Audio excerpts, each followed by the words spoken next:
Good evening, Yasharala of flesh and spirit. I hope that you all are having a beautiful, beautiful evening. It's a lovely evening on my side. It is raining, so it's a lot of humidity here. I did have to wash my hair to wash the humidity out because I had to take out the trash. So please don't be laughing at my beautiful hair, okay? This is my wash and go style. I didn't feel like doing my two braids that I normally throw down the sides. I just, look, wash and go, okay? Also, there may be some thundering in the background.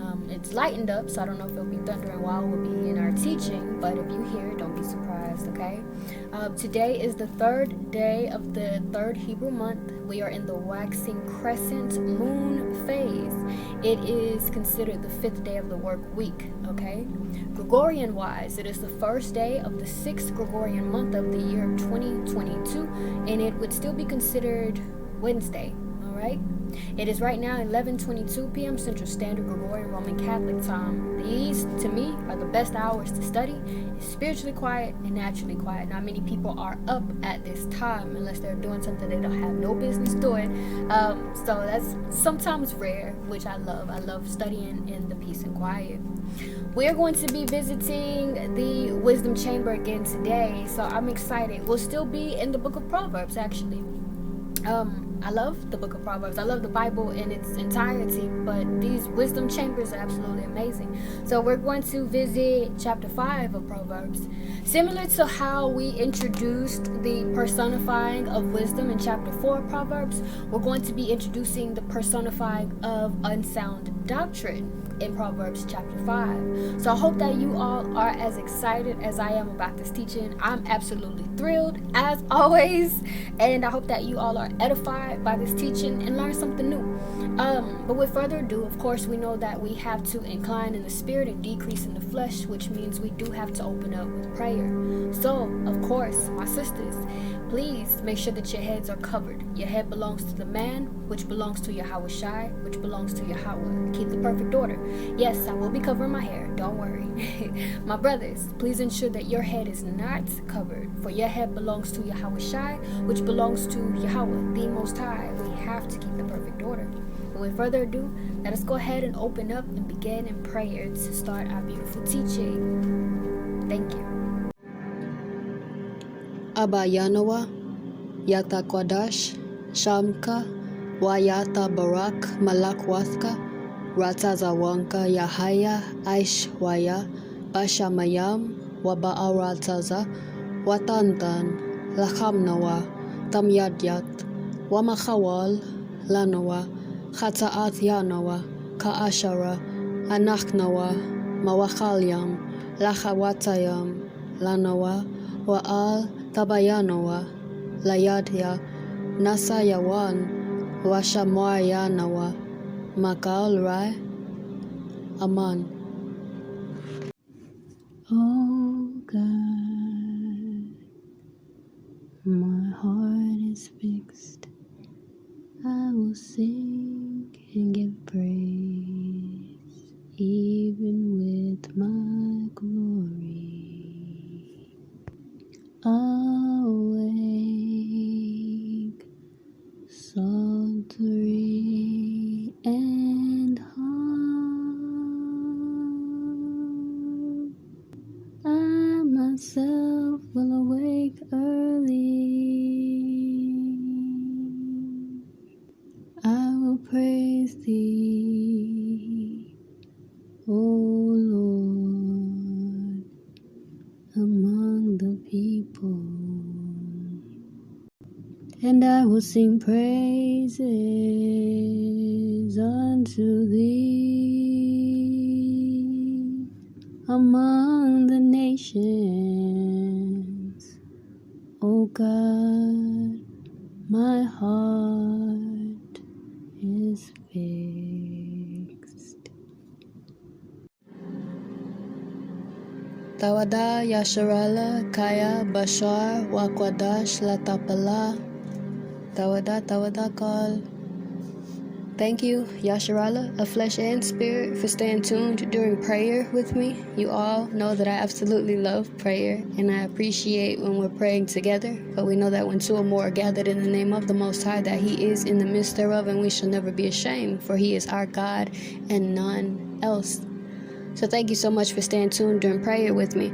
I'm excited, very, very excited about this teaching. Oh my goodness, I'm excited about this teaching. So I want to go ahead and get into it. So let's go ahead and turn in our Bibles into the Chamber of Wisdom. We'll be in the book of Proverbs, beginning in chapter 5, starting in verse 1, which reads, My son, attend unto my wisdom. Bow thine ear to my understanding, that thou mayest regard discretion, and thy lips may keep knowledge.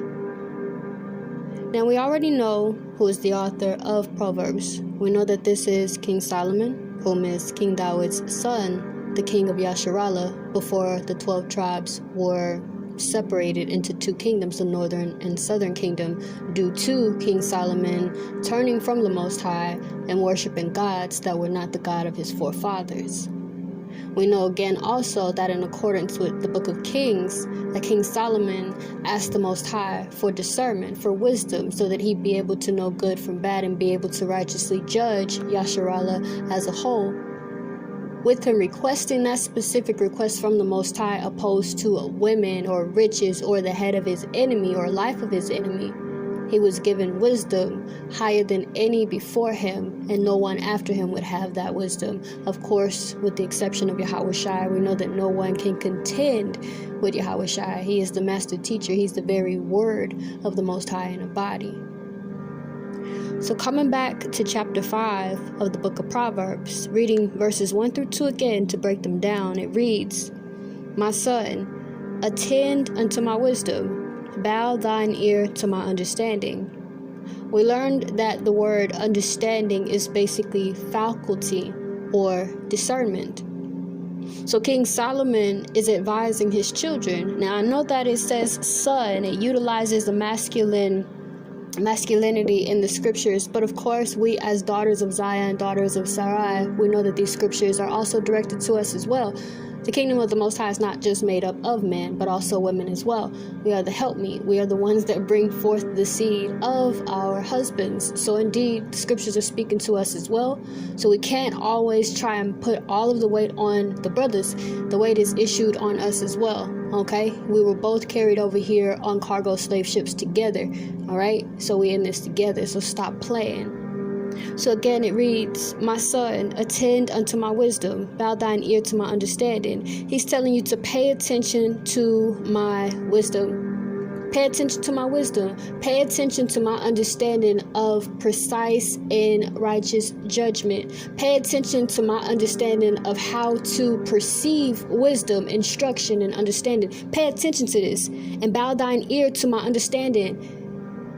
Incline your ear and listen to my faculty. Listen to the instructions that I'm giving to you to discern, to know the things that I know. Moving down to verse 2, it says that thou mayest regard discretion and thy lips may keep knowledge. This word regard means value, and of course discretion means purpose. So he tells us to pay attention to his wisdom and listen to his his discernment and faculty, so that we value purpose and our lips keep knowledge. You need to make sure that the words that you speak be the oracles of the Most High, and that you limit your sayings to yea and nay. That's how you keep discretion. That's how you keep your lips knowledgeable.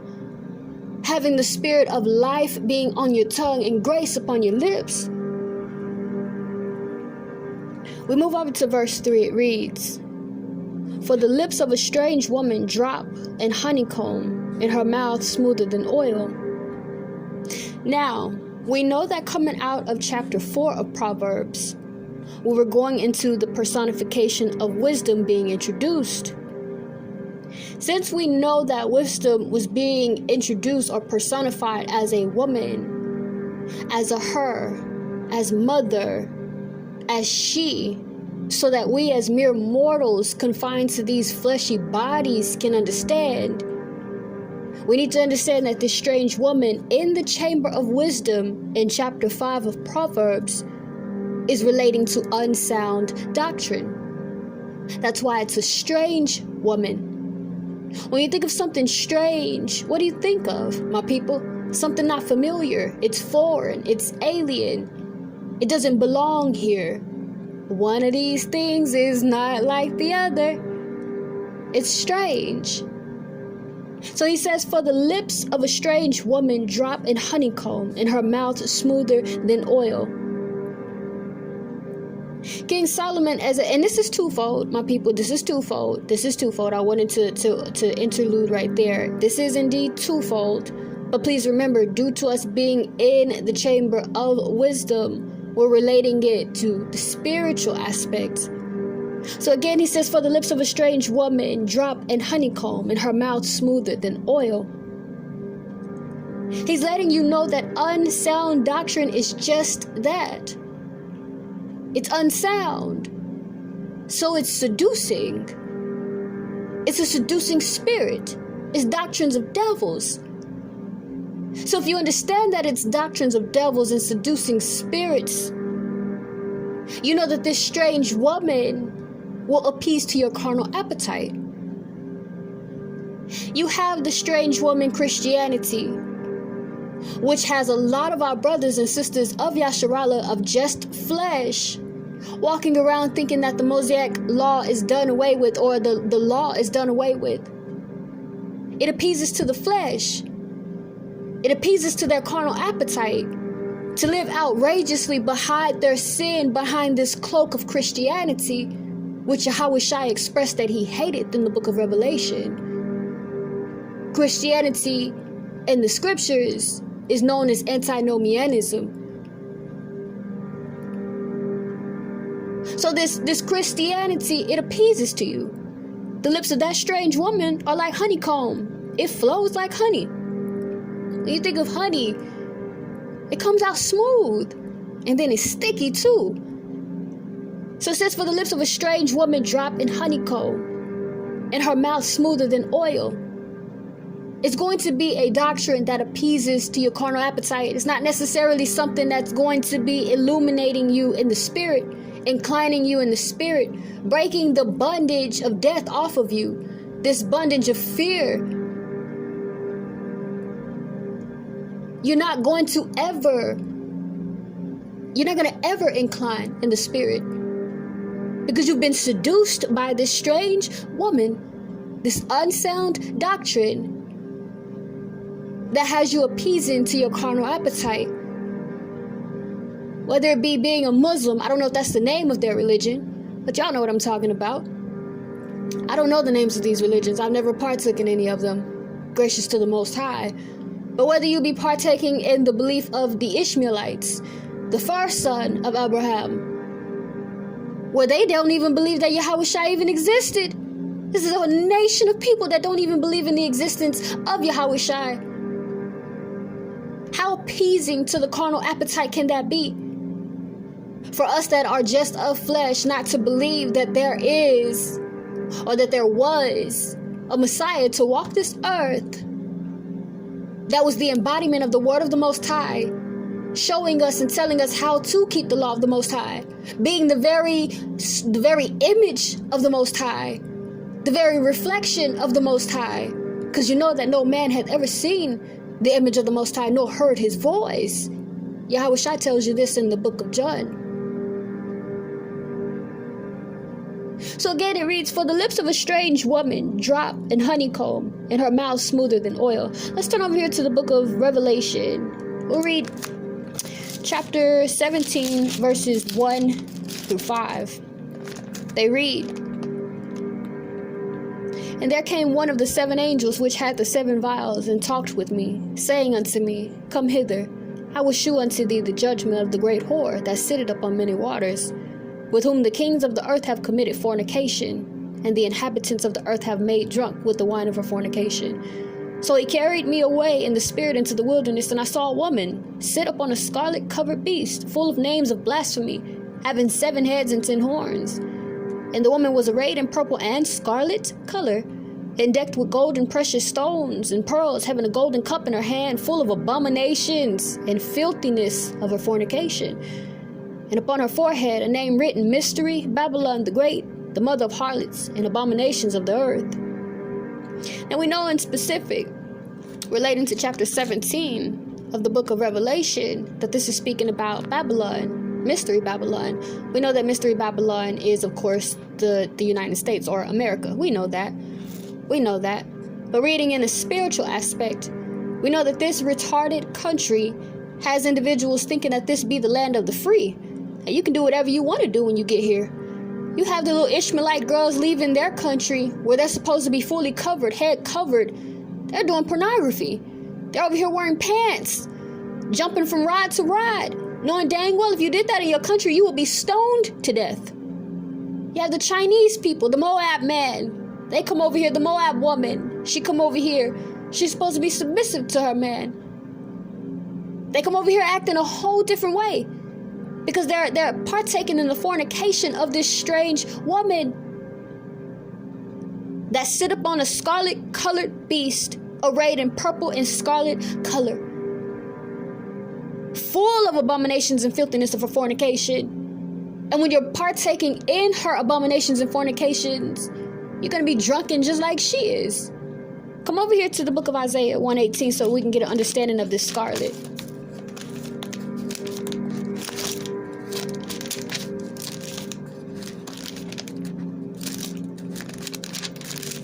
I'm almost there. Give me just a second.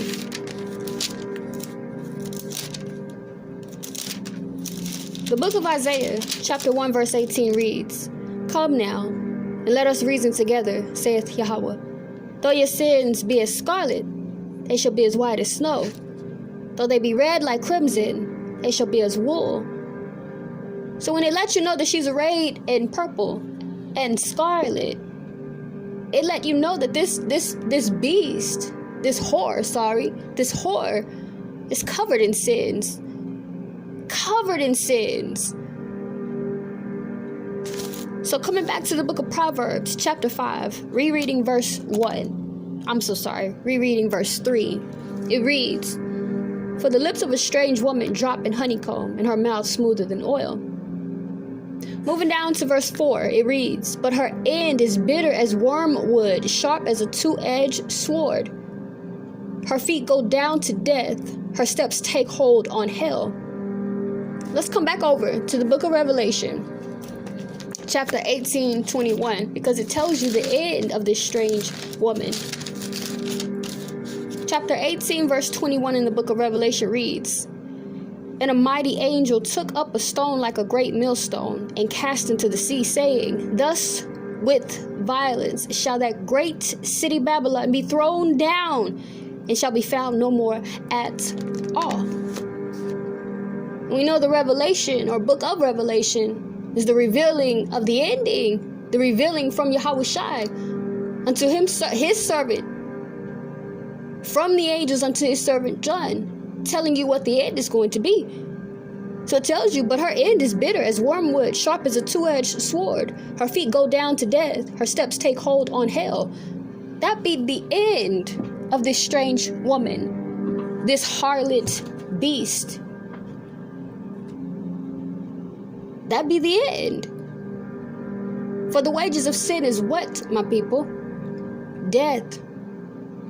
For you're supposed to fear who, my people? The Most High, the only one who can destroy your what, my people? Your body and your spirit. Let's move along to verse 6. It reads, Lest thou shouldest ponder the path of life, her ways are movable, thou canst not know. This word movable, my apologies, this word ways in verse 6 means entrenchment. Now the word entrenchment means the process or fact of an attitude, habit, or belief becoming so firmly established that change is very difficult or unlikely. What does that sound like, my people? What does that sound like? Come over here to the book of Luke, chapter 12, verse 1.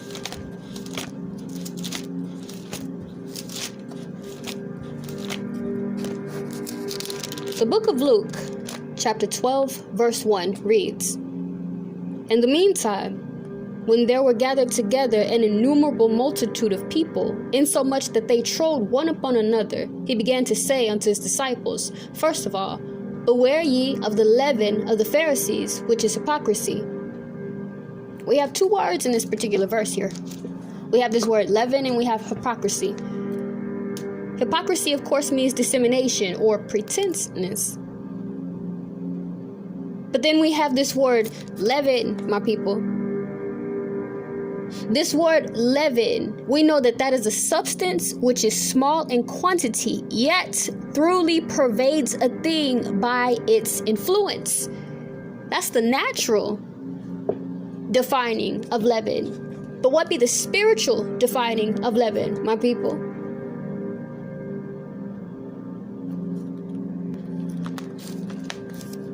It is inveterate mental or moral corruption. What does inveterate mean, my people? This means having a particular habit, activity, or interest that is long established and unlikely to change. Come back to the book of Luke. Move over to verse 44 in chapter 11. It reads, "Woe unto you, scribes and Pharisees, hypocrites! For ye are as graves which appear not, and the men that walk over are not aware." You know why this is so important? You know why Yahushua said this? Because we know that a Pharisee and Sadducee, in this specific verse, would be the scribes and Pharisees.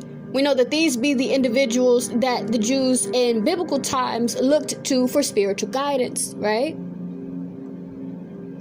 Now, we're reading verse 44 one more time in chapter 11 of Luke. Yahushua, he says, "Woe unto you, scribes and Pharisees, hypocrites! For ye are as graves which appear not, and the men that walk over are not aware." My people, what happens when you walk over a grave? As a Jew, as an Israelite of flesh and spirit, what happens when you walk over a grave? Is it not disclosed to us what happens to us if we touch a bone or dead body or a grave? Come over here. Numbers 19:16.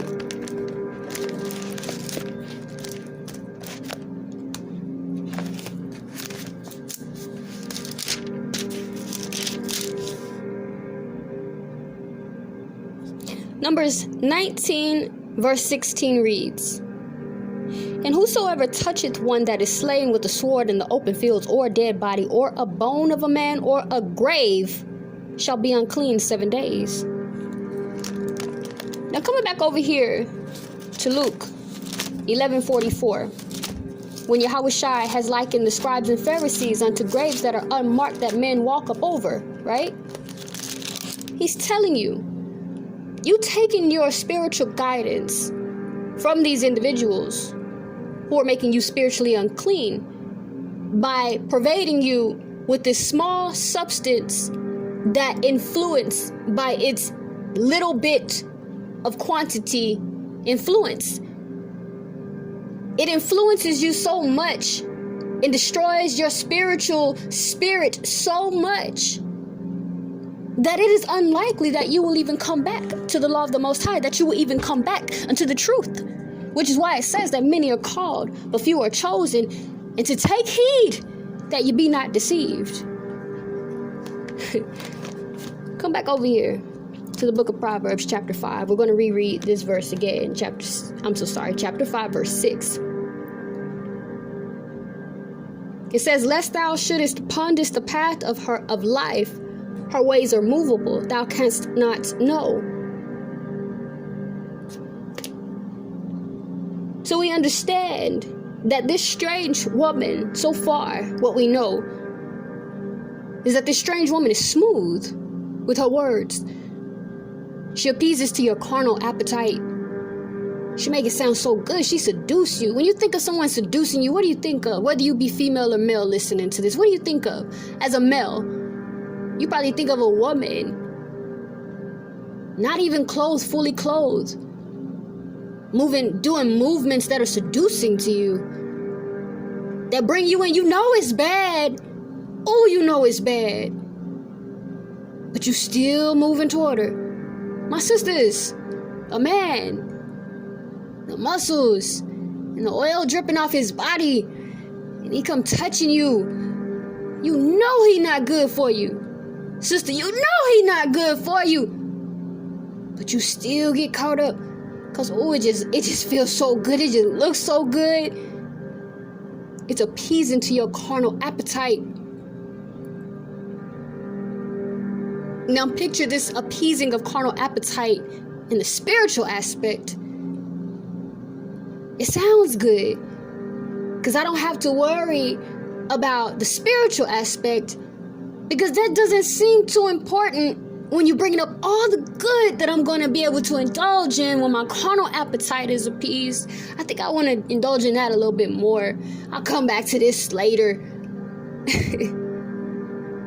So far we know that this strange woman, she's smooth, y'all. Oh, she's smooth. But we know her end, it be death. And then it gives you more characteristic about her, letting you know that lest thou shouldest ponder the path of life, for fear that you think about the path of life, you think about the law of the Most High, you think about this lamp lighting your feet so that you know what spiritual way to go, so that your way is not shook. You sleep sweet. The Lord be your vindicator. You have strength. You be not weary, being not deceived, victoriously overcoming. Her ways are movable. Thou canst not know. Oh, she a sneaky one, y'all. Come on down to verse 7. It reads, Hear me now, therefore, O ye children, and depart not from the words of my mouth. Our King Solomon is telling us y'all need to listen. You need to listen. You need to listen. Listen to me. I know. We know King Solomon knows. Come over here to Ecclesiastes.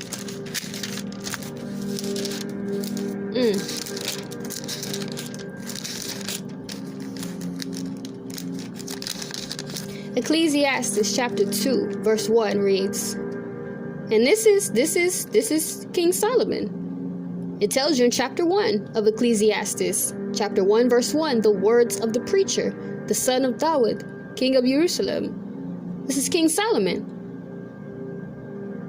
He tells us over here in chapter 2 verse 1, I said in mine heart, go to now, I reprove thee with mirth, therefore enjoy pleasure, and behold this also vanity. I said of laughter, mad, and of mirth, what doeth it? I sought in my heart to give myself unto wine, yet acquainting my heart with wisdom, and to lay hold on folly, so I might see what that good for the sons of man, which they should do under the heaven all the days of their life. So when he's telling you, hear me now, therefore, O ye children, and depart not from the words of my mouth, he's telling you for a reason. He partook in it. He partook in the mirth, the foolishness of the world. He wrote about it.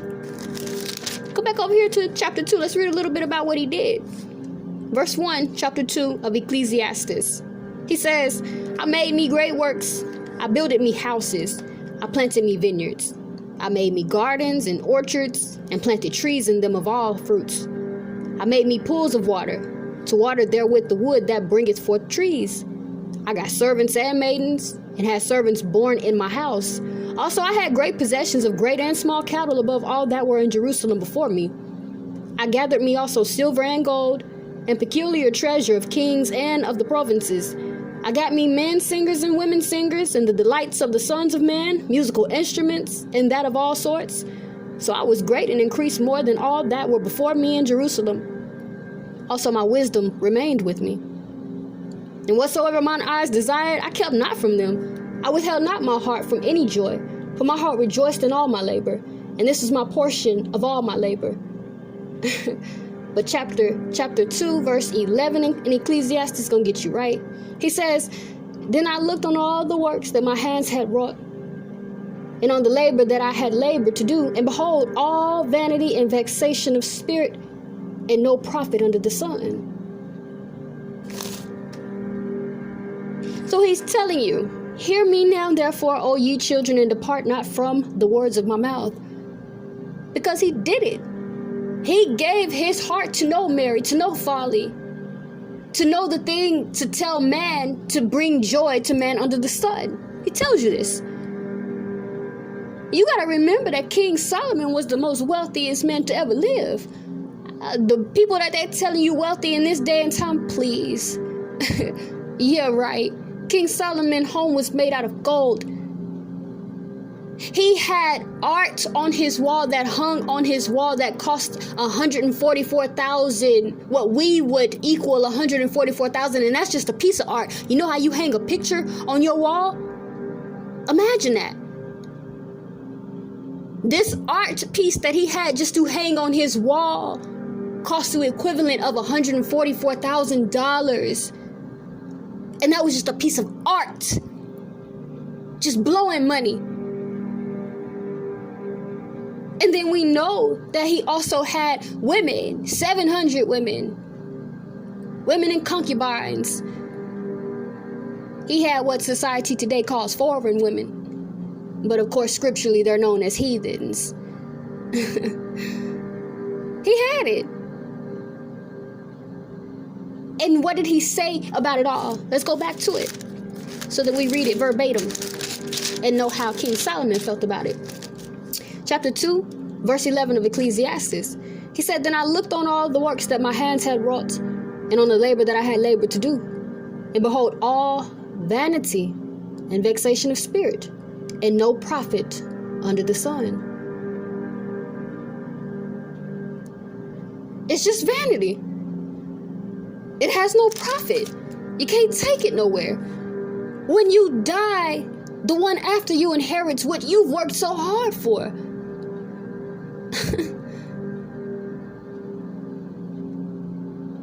You can't take it anywhere with you. That's why yahawashi tells you to what do he say? Gather up the treasures or collect your treasures. Let me go to it so I can read it verbatim. Let me go to it. I'm thinking that this is Matthew 6. Give me a second to try and find it, you all. But I'm thinking this is Matthew 6:19. Let's see. Yes, Matthew 6:19. Matthew 6:19 through 21. He says, yahawashi, lay not up for yourselves treasures upon earth, where moth and rust doth corrupt, and where thieves break through and steal. But lay up for yourselves treasures in heaven, where neither moth nor rust doth corrupt, and where thieves do not break through nor steal. For where your treasure is, there will your heart be also, or your mind. That's why it be vexation of the heart, and it hath no gain under the sun, because it does nothing for you. You know, people lose sleep over their so-called prized possessions that they inherit on this earth. You know, the rich people don't sleep. They thinking about how they can get richer. The wealthy people don't sleep. They think about how they can take over the world, turn people into slaves, control humanity's population. That's what they think about. The scripture tells you that the wicked will not get peace. They won't even get sleep. But Proverbs 3 tell me I'm going to sleep sweet. And baby, ain't nothing like a good sleep for me. That's why it be vexation of the heart. It gives you nothing. What Paul say? All that he had inherited, or had he, let's turn to it. Let's turn to it. Come on, let's turn to it. I know it's Paul. It should be probably Philippians. Let's go to Philippians. Let me see. Philippians 3. Let's take a hold on, let me find Philippians, you all. Give me just a second. It should be Philippians 3 though. Yeah, it is Philippians 3. So Philippians 3, 7 through 8 read, But what things were gained to me, those I counted loss for Yahushai. Yeah, doubtless, and I count all things lost for the excellency of the knowledge of Christ Yahushai, my Lord, for whom I have suffered the loss of all things, and do count them dung, that I may win Hamashiach. He's telling you that it wasn't absolutely anything that I gained while partaking in this world that can compare to what I have now in the spirit, with this hope set on Yahushai, my hope that has entered in through the holiest of holy. Can't nothing compare to it. Can't nothing compare to it. It's absolutely amazing. And what does Yahushai say in the book of Mark? Let's go to it. I'm gonna find it. He say, yes, Mark 10. This is Mark 10. Yahushai said, Mark 10:21. Then Yahushai, beholding him, loved him, and said unto him, one thing thou lackest.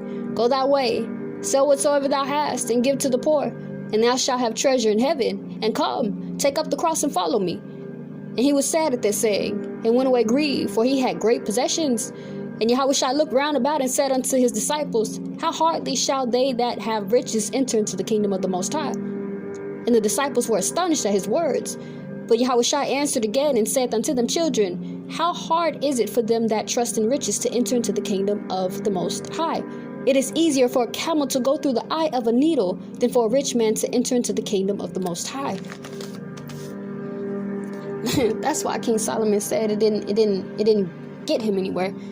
It was just vain. It was empty. It was empty. That's why Paul said, I didn't gain nothing. Everything that I thought that I had ain't got nothing on Yahushai. That's why Yahushai tells you, you store up your treasures in heaven. That be where your mind is. And he'd tell you that there's absolutely nobody that will give up what they have to enter into the kingdom of the Most High. And that's further on in the book of Mark, that nobody will give up what they have to enter into the kingdom of the Most High. But those that give up what they have for his name's sake, you would inherit 100-fold. Mother, father, brother, sister, land, etc. 100-fold. So when verse 7 of Proverbs chapter 5 says, hear me now, therefore, O ye children, and depart not from the words of my mouth, it'd be important that we listen to King Solomon. He has some experience. We're supposed to listen to our elders, right? Your elders are those that are, let me see. So from a baby, an infant to 5 in Hebrew, age of telling of age. From an infant, like a newborn baby up until 5. That's a baby. From infancy to 5, that's a baby. From 6 to 19, that's a child. From 20 to, I believe it be 60, that be an adult. 60 and older, that be an elder. So we got to listen to King Solomon. He may not have been an elder, because obviously I don't know what his age was, and I'm not going to lie and tell you his age or make up a number, but we know he was an adult. We definitely know that. So it'd be a good thing that we listen to King Solomon when he's telling us to hear me now, therefore, O ye children, and depart not from the words of my mouth. He's explaining to you the characteristics of strange woman. Moving down to verse 8, it says, remove thy way far from her, and come not nigh the door of her house. Come over here to Job 2, verse 10.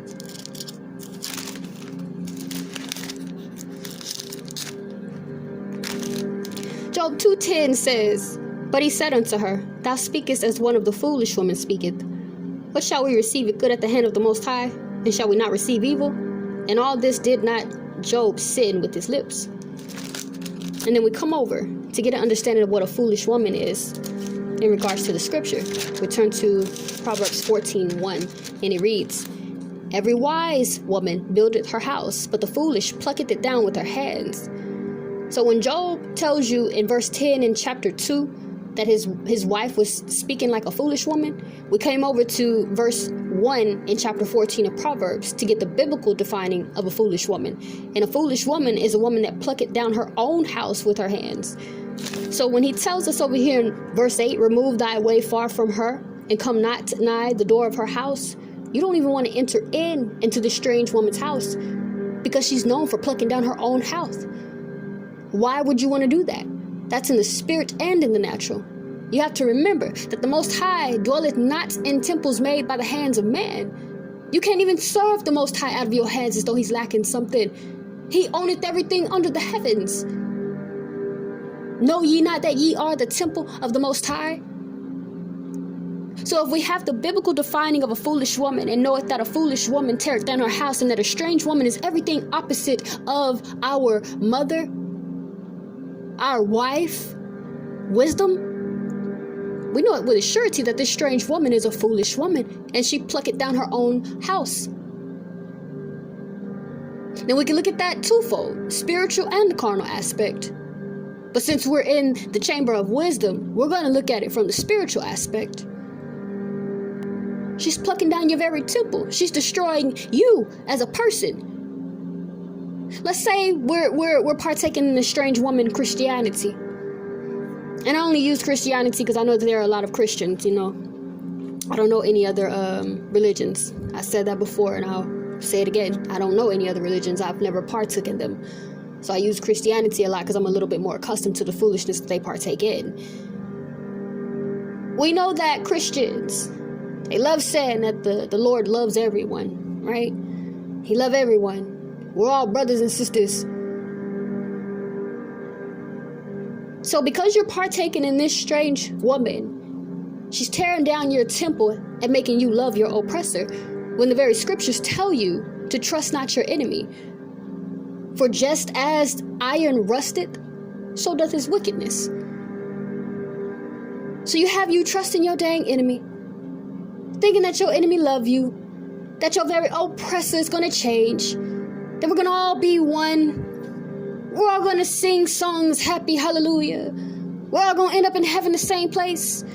Emmett Till's murderers are going to be holding hands with him in heaven. Oh, I love everyone. Come as you are. That's tearing down your temple. We have enemies. We're waiting for our Savior to save us from our enemies. That doctrine is destroying our temple. That's why we still have our brothers out here getting shot down by these police. Have our kids getting shot down by these police. Our people been thrown in jails, taken from these families. They have these one-parent households. Christianity, this strange woman, she tells you that eating pork is okay. Don't call it thou clean what the Lord call it. I'm so sorry, don't call it thou unclean what the Lord call it clean. That's what they say about pork. Well, that's not true, because pork is definitely unclean in regards to the Levitical law in chapter 11. And see, this is what you got to understand about pork, my people. Animals that do not chew the cud are unclean because they do not properly digest fauna. Animals that eat of the fields, they digest and possess parasites and keep them within their flesh. These parasites don't die when boiled or seethed or set to fire. So the keratin around their pads is so strong that it'll go into your system and you'll get something like trichinosis. And trichinosis is a disease that comes from eating pork. Eating pork. But see, that strange woman Christianity, boy, I tell you the truth. She got you thinking it's some good pork bacon, some good Boston baked beans, pork beans, or whatever pork, pig feet, pig snout, chitlins. Oh, y'all eating all that. Y'all partaking in all of that. Y'all partaking in all of that. She just tearing that temple on down, boy. She tearing that temple down.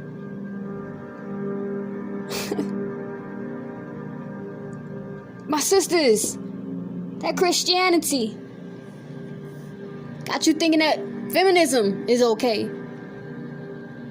Got you thinking my body, my right, or whatever that dumb stuff is. I tell y'all, I cannot stand feminists. I hate feminists. I hate the act. I hate what they stand. I think they are the dumbest as hell. Feminists are stupid to me, and they want to be men so bad, want to be on the same level of a man so bad because you're such a dumb girl. That's what you fail to understand. That's what you fail to realize as a feminist. You're stupid as hell for your thought process. You want to be like a boy and you're throwing a temper tantrum like an emotional female. But Christianity, that strange woman, she got you thinking that you can wear the pants too. Happy wife, happy life, you know. Even got our sisters out here thinking that it'd be okay to jump from rod to rod.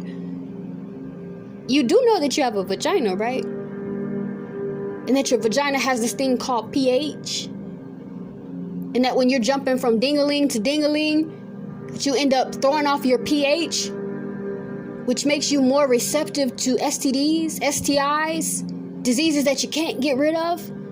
Oh, boy, but that's strange woman Christianity, man. Tearing down that temple. Y'all want me to keep going? I think we should get it by now. What about abortion? What about abortion? Well, it's okay, you wasn't ready. You know, do what you gotta do. Murder your baby. But the scriptures tell you that him who murdereth a child, an innocent child, a baby, if you murder a baby, it's life for life. And those that murder babies, you are cursed. But it's okay though. That strange woman, for the lips of a strange woman dropping honeycomb in her mouth, smoother than oil. Coming back to verse 8, it says, remove thy way far from her, and come not nigh the door of her house, lest thou give thine honor unto others, and thy years unto the cruel. Lest strangers be filled with thy wealth, and thy labors in the house of a stranger. Come over here to the book of Jeremiah. We're going to go to Jeremiah. Let's see here. We're not going to go to Jeremiah yet. Let's break down verse 9. We're going to go over here to Wisdom of Solomon. So rereading verse 9 in Proverbs chapter 5, it reads, lest thou give thine honor unto others, and thy years unto the cruel. What is our honor, my people? Now please don't act like you don't remember. We just went over this yesterday. Come back over here to Wisdom of Solomon, chapter 6. We'll begin in verse 17. It reads, for the very true beginning of her is the desire of discipline, and the care of discipline is love. And love is the keeping of her laws. And love is the keeping of her laws. And the giving heed unto her laws is the assurance of incorruption. And incorruption maketh us near unto the Most High. Therefore the desire of wisdom breaketh to a kingdom. So when it tells us, lest thou give thine honor unto others, and thy years unto the cruel, you're giving your honor unto others, and your years unto the cruel. Now, you know that can't nobody else inhabit the kingdom of heaven except Israelites of flesh and spirit. So that's not saying that a heathen or a heathen Gentile or any of these other nations can inherit the kingdom of the Most High. That's not what that's saying. Lest thou give thine honor unto others. You're giving your time, you're indulging your spiritual time with this strange woman. You're giving your very honor unto this strange woman. You are the temple of the Most High. You are a valuable individual. As what society, if you are what society calls a Black, African, American, Negro, or Mexican, Hispanic, or Native American Indian, you are a very valuable individual because of the fact that thou art rich and thou art the seed of Abraham. Only you. Because you have a Savior that belongs to you, that came from the midst of yalad to save you. You have a law that gives you everlasting life because the Most High favored you over the other nations. He placed you on top of the nations. He has likened the other nations unto spittle. They mean nothing to him. But you are his firstborn, called after his name. Yet you give your honor unto others. You give the temple of the Most High unto strangers. Knowest thou not that for he that destroyeth the temple of the Most High, that the Most High will destroy him? You don't know this? But thou givest thine honor unto others. And it says, in thy years unto the cruel. That's blatant. That's blatant. Because you're groping in the noon as though it's nighttime. You cannot spiritually see because your eye is darkened. How great that darkness. Because your eye is not single. Because you have no lamp lighting the path to your feet. You're stumbling. You are beginning to get weary. Your strength is not being renewed. You're drinking from waters that are not your own. They're contaminated. They're polluted. Yet you, as a black, Mexican, Native American Indian, are the only one that have access to this pure fountain of living water. We move on down to verse 10. It says, lest strangers be filled with thy wealth, and thy labors in the house of a stranger. Lest strangers be filled with thy wealth, and thy labors in the house of a stranger.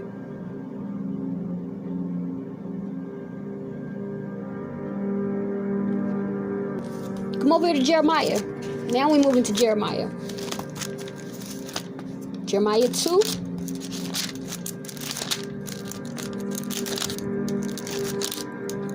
Jeremiah 2, 10 through 11, and then 13. Or do I want to save that? I'm going to save that. I'm going to save that. I'm going to save that one. We're going to save that one for a precept on these next verses. I'm going to save that. I'm going to save that one right there. I like it for those next. Give me a second. Let me see what other precept I can use here. 2012. Let me see. That's not it. Why did I write these right here? That's what we're looking for. Okay. so come here. We're gonna go over to why did I write these way up here? Okay. That was okay. So rereading verse 10, it reads, lest strangers be filled with thy wealth, and thy labors in the house of a stranger. We have the book of Luke. The book of Luke chapter 4, verse 24, it reads, and he said, this is yalad speaking, and he said, verily I say unto you, no prophet is accepted in his own country. Then we come over to Matthew 12, 41 through 42.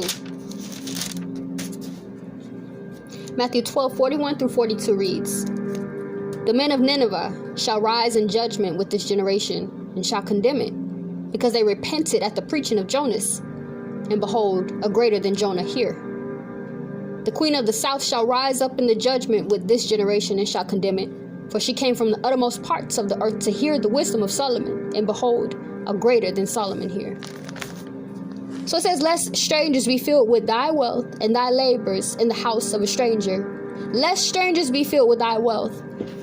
We have Edomites, Cushites, Moabites, Ammonites, etc., wanting to proclaim our news. Now they perverse it. Of course they pervert it, profane it, dirty it up. But we got strangers trying to be filled with our wealth. I just had a little white girl, a little Sheetamite, come to me the other day on here, commented on one of my teachings, the last teaching I put up actually.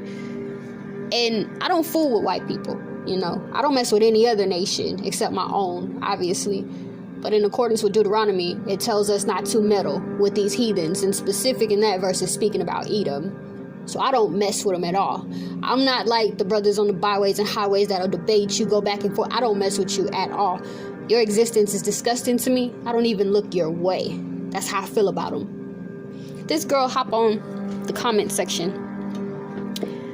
And it's just the way she came in, like she knew what she was talking about, that pissed me off more than anything.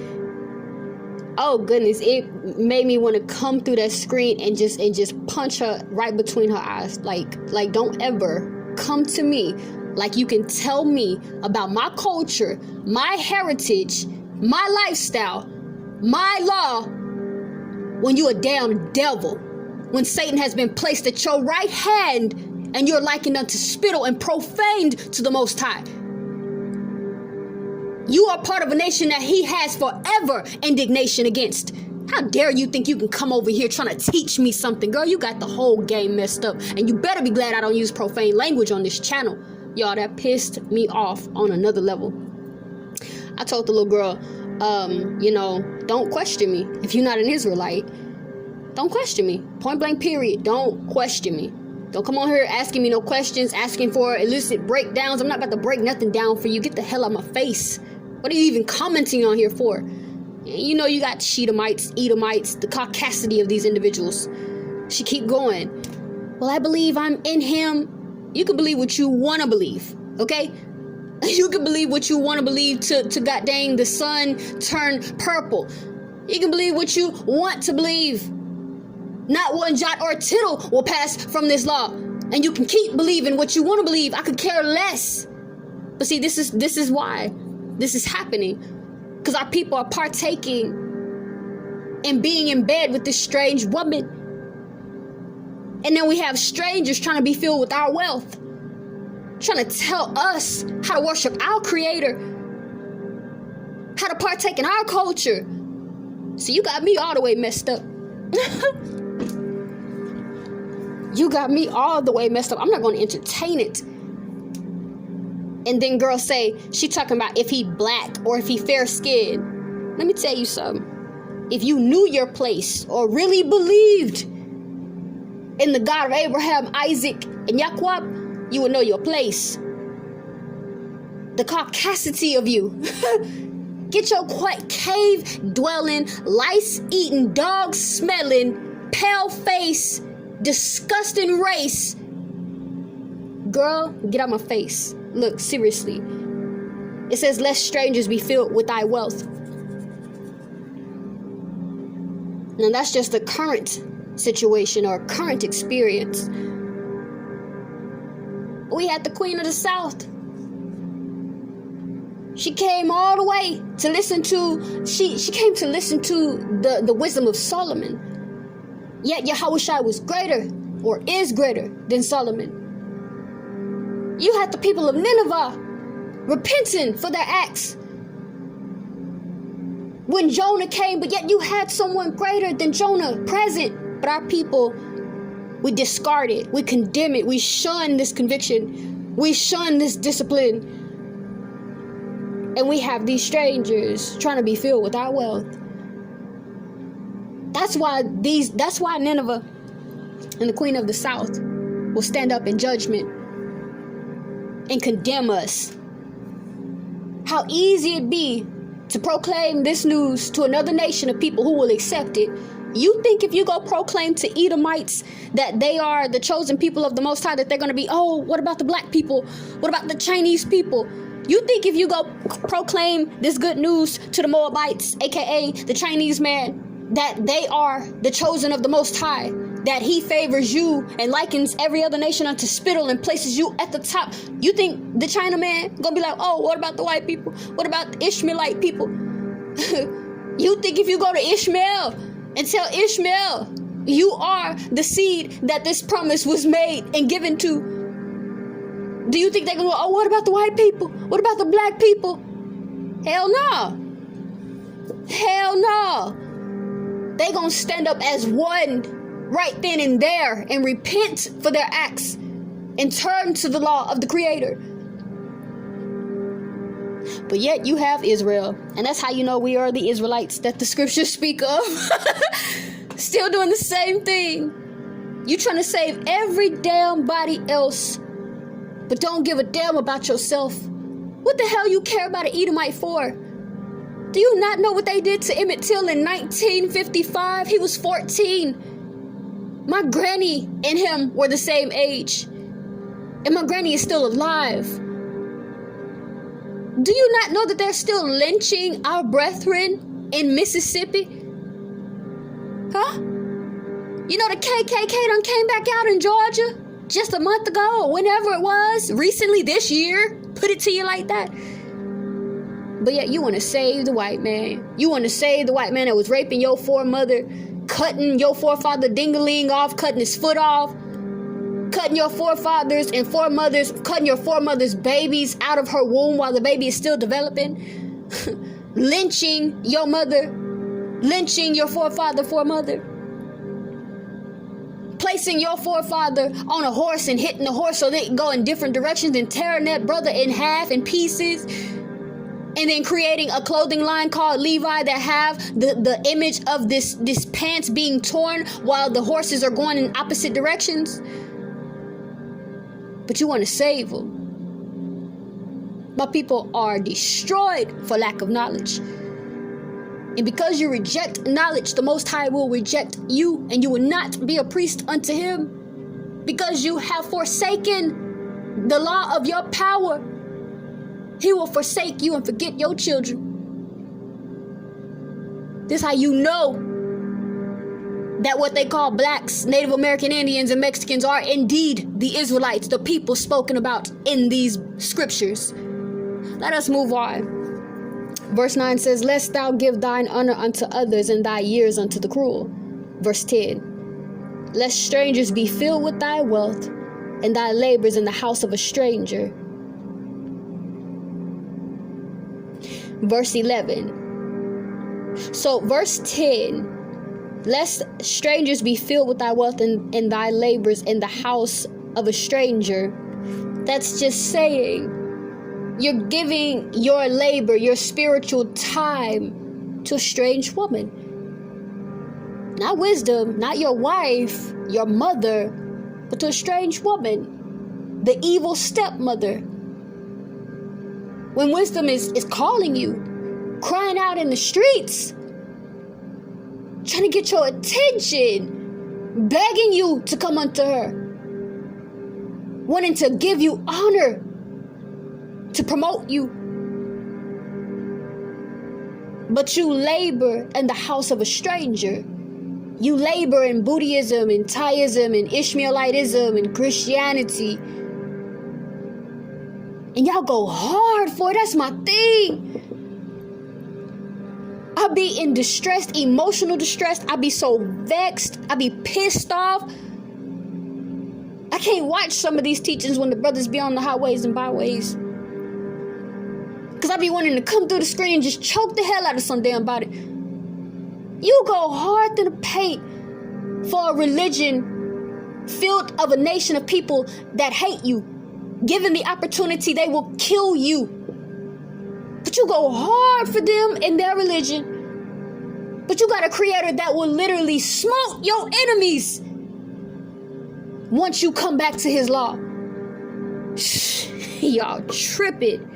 Verse 11. And thou mourn at the last when thy flesh and thy body are consumed.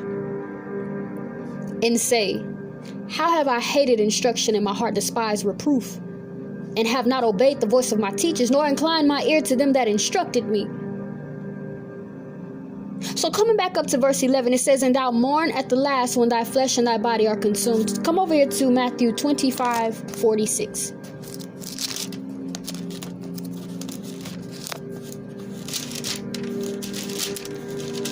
Matthew 25, verse 46 reads, and these shall go away into everlasting punishment, but the righteous into life eternal. So it says, and thou mourn at the last when thy flesh and thy body are consumed. Come over to Revelation 20:12.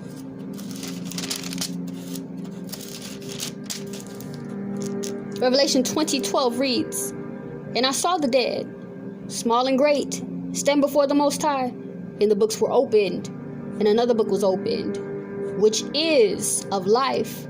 And the dead were judged out of those things which were written in the books according to their works." In verse 14, so not verse 14, just verse 12.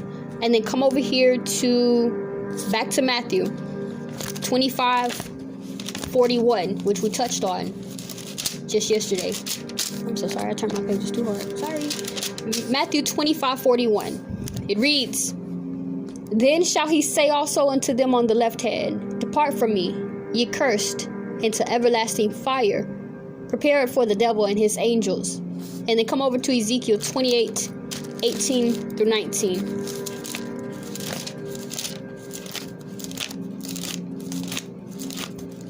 Ezekiel 28:18-19 reads, well, just 18, my apologies, 28:18 reads, "Thou hast defiled thy sanctuaries by the multitude of thine iniquities, by the iniquity of thy traffic. Therefore will I bring forth a fire from the midst of thee. It shall devour thee, and I will bring thee to ashes upon the earth in the sight of all them that behold thee." So when the scripture says, "And thou mourn at the last, when thy flesh and thy body are consumed, and say, How have I hated instruction, and my heart despised reproof, and have not obeyed the voice of my teachers, nor inclined my ear to them that instructed me."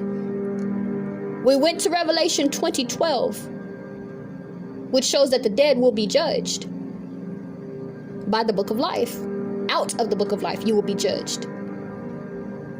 We went to Matthew 25:41, that expressed that those that are not following the law of the Most High will be promised or they're given the same thing that Satan was promised. Satan and his angels. Then we turned over to Ezekiel 28:18 to see what promise was given unto Satan, which was to be burnt up from the midst thereof, to never exist again. And then verse 12, again, coming over verse 12, chapter 5 of Proverbs, it says, "And say, How have I hated instruction, my heart despised reproof." Come over to Luke 13:27-28.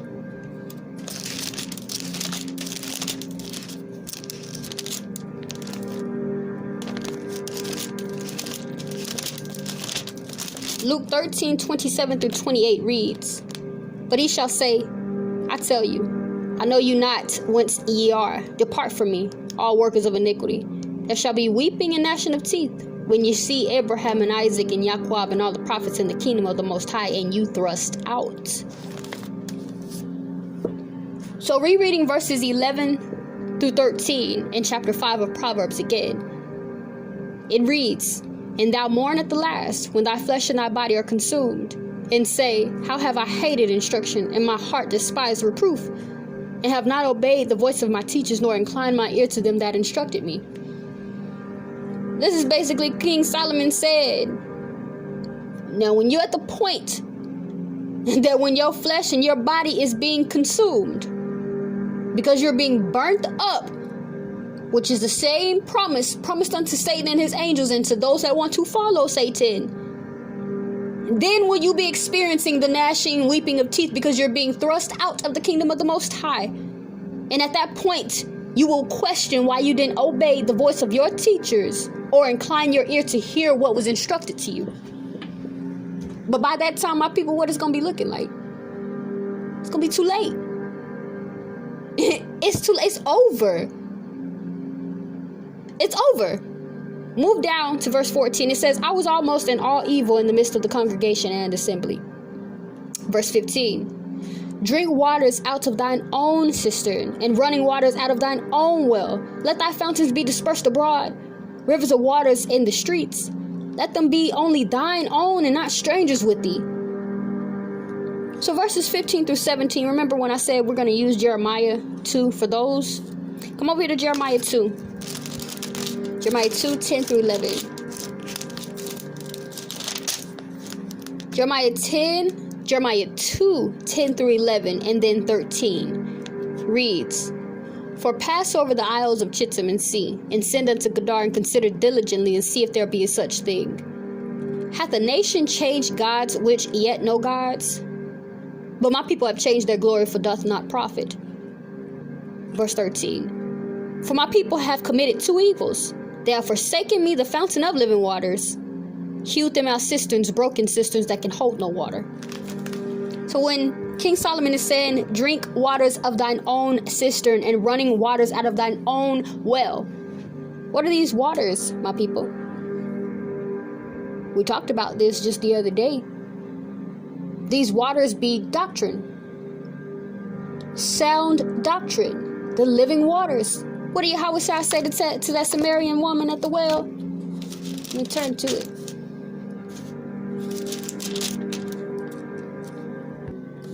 In chapter 4, verse 10, it says, Yahweh answered and said unto her, if thou knewest the gift of the Most High, and who it is that saith to thee, give me to drink, thou wouldest have asked of him, and he would have given thee living waters. Verse 14. Well, let's read 11 through 14. It says, the woman saith unto him, Sir, thou hast nothing to draw with, and the well is deep. From whence then hast thou that living water? Art thou greater than our father Jacob, which gave us the well, and drank thereof himself, and his children, and his cattle? Yahweh answered and said unto her, whosoever drinketh of this water shall thirst again. But whosoever drinketh of the water that I should give him shall never thirst. But the water that I shall give him shall be in him a well of water, springing up into everlasting life. We'll come over to chapter 7, verse 38 of John, which reads, he that believeth on me, as the scripture hath said, out of his belly shall flow rivers of living water. So it says, drink waters out of thine own cistern, and running waters out of thine own well. Let thy fountains be dispersed abroad, rivers of waters in the streets. Let them be only thine own, and not strangers with thee. King Solomon is saying, take in your own waters. Take in the living waters that belong to you, that give you everlasting life. All you got to do is listen and follow what is being told. These are your waters. Can't nobody else drink of your waters. Can't nobody else drink of your waters. This is yours. And when you drink of them, there be living waters that will run from your bellies as flowing rivers, and you'll never thirst again. Are you content with Christianity? Any of my people that were Christians before you turned into, the truth of being a Hebrew Israelite, why did you turn to being a Hebrew Israelite, my brother or my sister? Because you were still thirsting. Were you not? You knew that there was something deeper that you're missing. You knew it. Your spirit knew it. So you kept seeking for that rest. And now that you have these living waters, you want more, and you want more, and you want more. And there's absolutely nothing else that can quench that thirst, that can quench that love.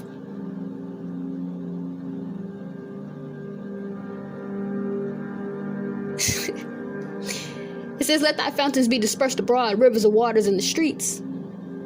Let them be only thine own, and not strangers with thee. Verse 18, it says, let thy fountain be blessed, and rejoice with the wife of thy youth.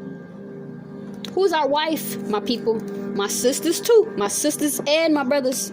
Who's our wife? Wisdom. It says, let thy fountain be blessed, and rejoice with the wife of thy youth. Come over to wisdom of Solomon. Wisdom of Solomon. Wisdom of Solomon. Goodness gracious. What time is it? 1:59. Come over to Wisdom of Solomon, chapter 6, verses 12 through 14. Verses 12 through 14 in chapter 6 of Wisdom of Solomon reads, wisdom is glorious and never fadeth away, yet she is easily seen of them that love her, and found of such as seek her. She preventeth them that desire her, and making herself first known unto them. Whoso seeketh her early shall have no great travail, for he shall find her sitting at his doors. Baby, she waiting on you. That's a good wife. My brothers, what kind of wife you want? You want the wifey that's not at home, and ain't never no food cooked. You come in, done worked your butt off, been oppressed by Edom. Then you come in, she ain't even know where to be found. She at the mall spending all y'all money. The kids running around acting a damn fool. She got the oldest child watching the youngest win. She got the oldest child watching the youngest win. She ain't made you no food, didn't run your bath water, didn't ask you how your day was, didn't rub your feet, didn't rub your back, didn't give you a kiss, didn't welcome you in, then take your bag out your hand, put your bag on the floor and jump in your arms. It says that wisdom is waiting at the door for you. Wisdom is waiting at the door for you. But you have to seek her in your youth. It tells you this all in Proverbs. Seek her in your youth. Seek her in your youth. It tells us over here in verse 18, chapter 5 of Proverbs, let thy fountain be blessed and rejoice with the wife of thy youth. That could be twofold, the natural and the spiritual. But since we're in the chamber of wisdom, we're looking at it in the spiritual aspect. Rejoice with the wife of thy youth. The wife of thy youth be wisdom. That's your wife. Embrace her. Embrace her and exalt her. Love her. Strong like death. Come over to verse 19. It says, the loving hind and pleasant roe, let her breast satisfy thee at all times, and be thou ravished always with her love.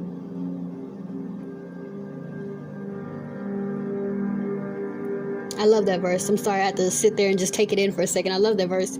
So it says, the loving hind and pleasant roe, let her breasts satisfy thee at all times, and be thou ravished always with her.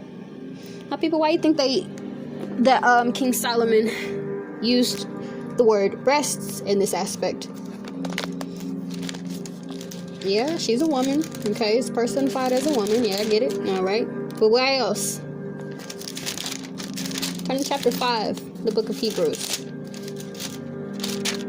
Chapter 5 in the book of Hebrews, verses 11 through 12 read, of whom we have many things to say, and hard to be uttered, seeing ye are dull of hearing. For when for the time ye ought to be teachers, ye have need that one teach you again, which the first principles of the oracle of the Most High, and are become such as have need of milk, and not of strong meat. So it says, let her breasts satisfy thee at all times, and be thou ravished always with her love. You have to take of the milk first. You have need that you be taught again. But you can't take of just the meat, right? When you first came into being knowing of a Hebrew Israelite, I'm pretty sure the first thing you heard, if you came out of Christianity, is that Yahweh does not like white people. That was, even that was a lie, and that is literally milk. That was a lot, wasn't it? But it was milk. It was the milk.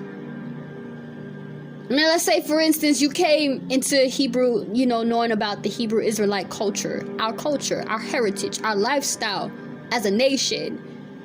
And let's say the first thing a Hebrew Israelite brother or sister tried to teach you was about being void and without form, teaching you the book of Genesis in the beginning, being without form and being void. Would you have understood that? Absolutely not. Absolutely not.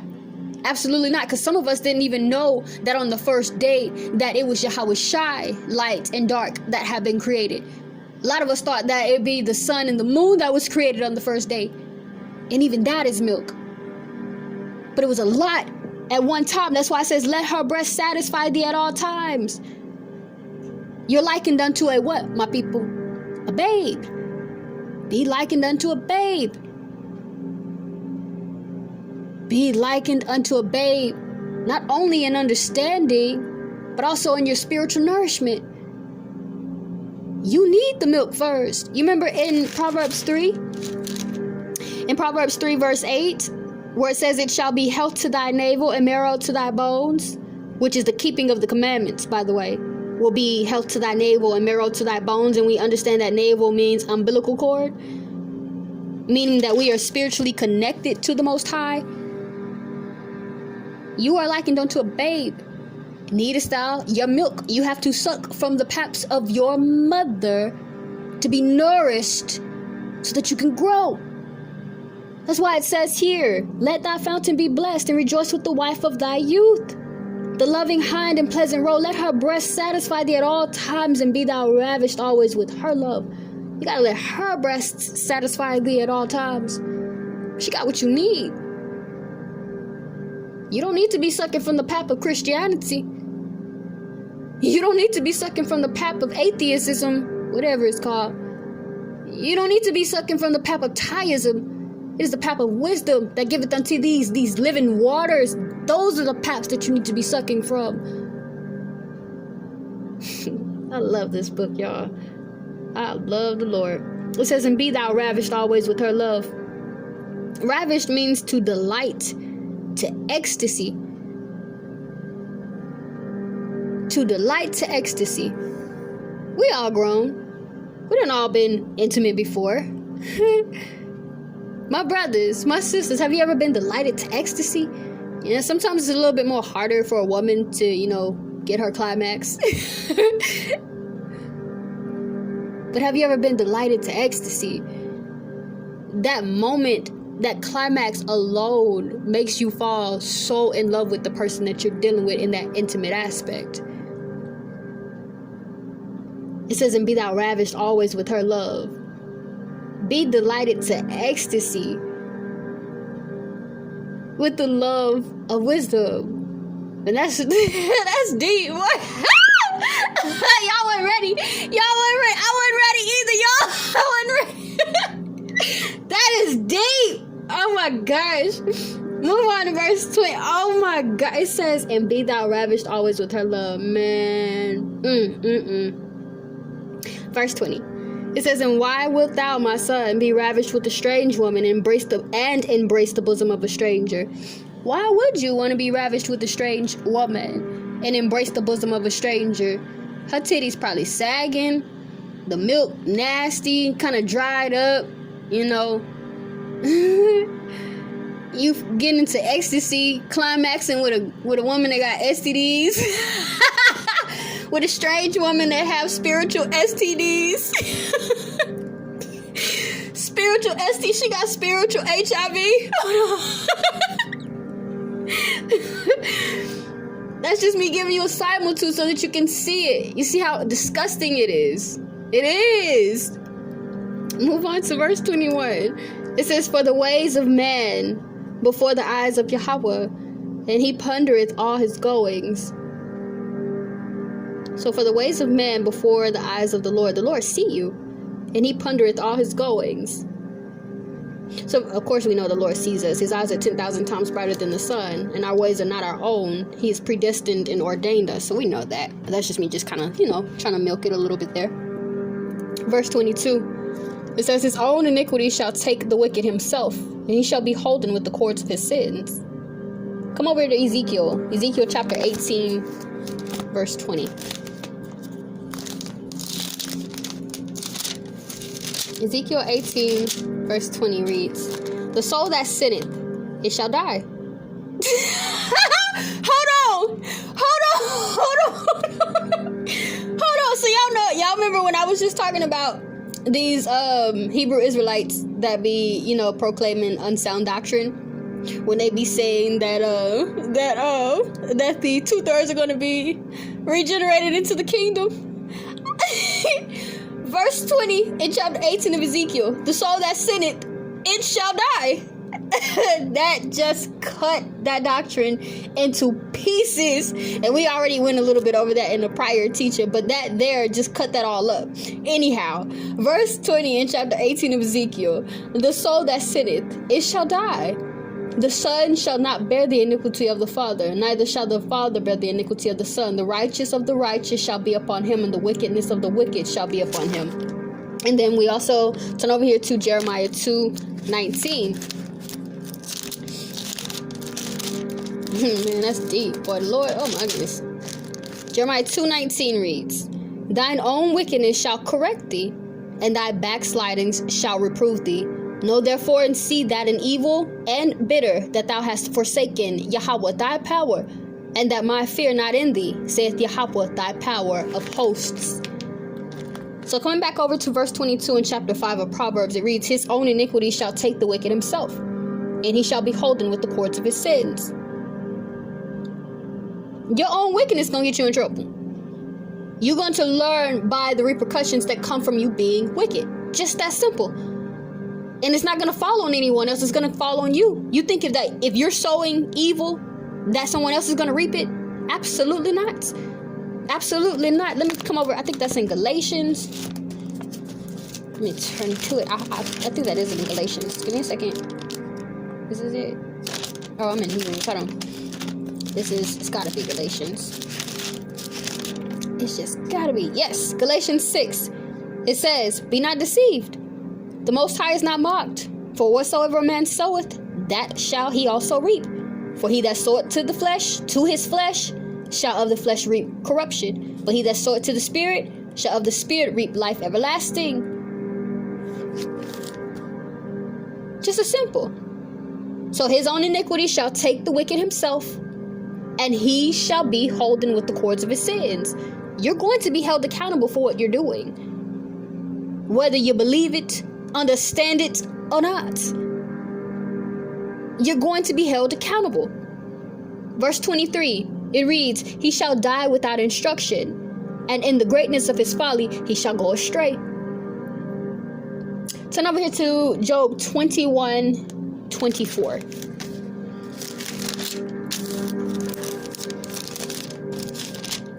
Job 21:24 reads, "His breasts are full of milk, and his bones are moistened with marrow." That's a good man. But 25 reads, "And another dieth in the bitterness of his soul, and never eateth with pleasure." That's the wicked. The one that dieth in bitterness of soul and never eateth with pleasure, that's spiritual. That's spiritual, because you're not rejoicing with the wife of thy bosom, or thy youth, my apologies. And you're ravished with a strange woman and embracing the bosom of a stranger. That's why. So my people, be very cautious of that strange woman. Be very cautious. If she speaketh against your mother, your wife, she's a strange woman. You have no business even looking her way. Put her away. Far away from you. I hope that you all enjoyed this teaching. It is now 2:12 a.m. Central Standard. And it's raining outside too. Goodness gracious. Alright. So I hope that you all enjoyed the teaching. It is late. It's very, very late. So I do want to go ahead and shut it down for this evening. Go and catch my Z's and enjoy the remainder of my evening with my eyes closed. I'm tired. So I hope that you all enjoyed the teaching. I absolutely enjoyed the teaching. I hope that you were edified by the teaching and now understand the strange woman. Please remember, you all, repent, for the kingdom of heaven is at hand. Never cease prayer, bind and loose, and always liberty. I'll talk to you all as Yahweh wills. Bye.